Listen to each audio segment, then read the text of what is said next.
Hola, buenas tardes. Este va a ser nuestro proyecto final de circuitos eléctricos. Yo soy Rodrigo Gómez.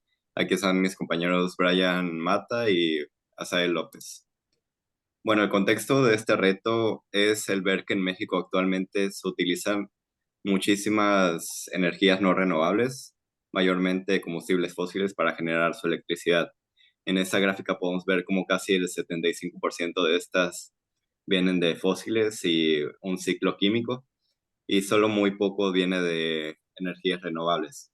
Con este reto vamos a tratar de optimizar el uso de energía fotovoltaica para que los problemas del país como apagones y la subida de precios de estos gases se disminuyan.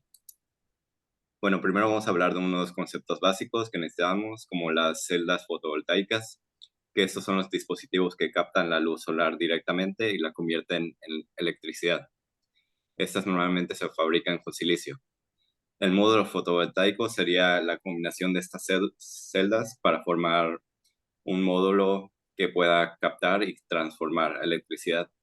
Y el arreglo de módulos fotovoltaicos sería como la imagen que tenemos aquí, que son varios módulos juntos, y estos módulos también están formados por celdas.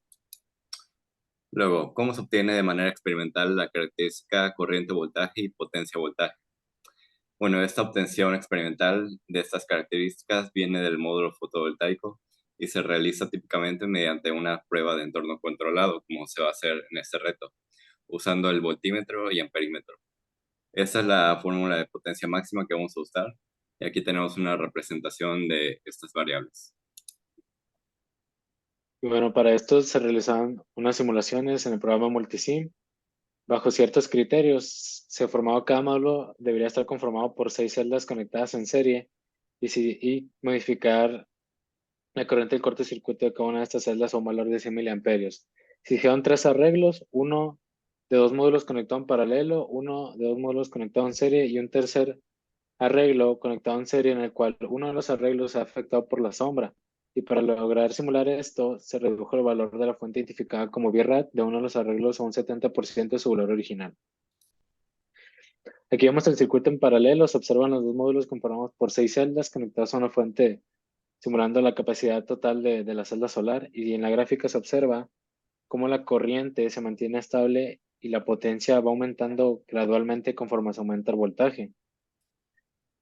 Aquí en el circuito en serie se observan los dos módulos de 6 celdas conectados en serie. Aquí simulando igual su potencia máxima, como si fuera el 100%. Y aquí observamos una pequeña diferencia. Se observa cómo la corriente se mantiene estable, pero la potencia disminuye un poco conforme a la gráfica anterior. Aquí se observa que llega a los 60 y en la anterior llegaba a los 100. Entonces aquí notamos una pequeña caída. Y por último, se hizo una tercera simulación, simulando que uno de los paneles solares percibió un poco de sombra. Entonces se hicieron, igual se conectaron los módulos en serie, cada uno a sus 6 celdas, pero aquí la diferencia es que el primer módulo estaba conectado a una fuente de 1000 volts y el segundo le redujimos un 30% de su capacidad y lo conectamos a una fuente de 700 volts. Y aquí observamos una pequeña diferencia. La corriente se mantiene estable, pero incluso y notamos una caída aún más en la potencia.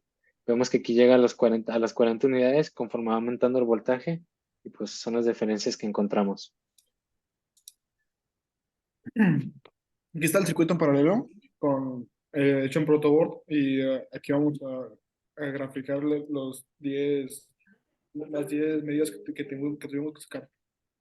Y como se puede ver, el voltaje es medio constante, o sea, baja muy, muy, muy lento, porque como está en paralelo, tiene menos tendencia a bajar tanto. Y la corriente, como se puede ver, está demasiado, demasiado impar, y eso es porque en el momento el sol estaba dando muy, muy bipolar y estaba dando mucho calor o se empezaba muy rápido. Y la potencia que nos dio, ahí se puede graficar en la gráfica y pues ahí está. En serie, uh, copiamos el circuito, pusimos los paneles en serie, y igual con el voltímetro y con el amperímetro, checamos que el voltaje, ahora, en este tiempo ya el sol estaba más constante, y de hecho estaba bajando la temperatura, por eso la corriente se ve que está bajando, y al igual se ve como el voltaje baja más homogéneamente, y al igual la potencia se ve como al principio da el pique de la potencia y luego ya empieza a bajar poco a poco. Y en serio, con el 70% de capacidad, lo que hicimos fue ponerle una libreta en ciertas celdas y para que tapara el sol, para que hiciera efecto sombra.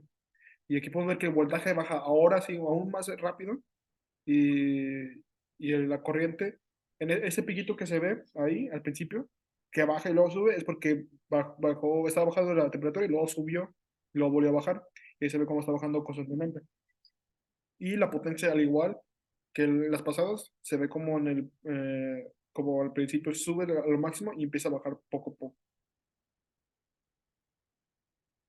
Y pues en conclusión, la potencia máxima se ve afectada por el voltaje y la resistencia en ese punto en específico.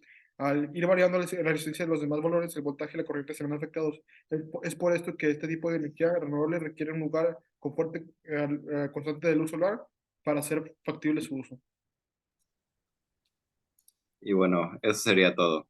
Muchas gracias.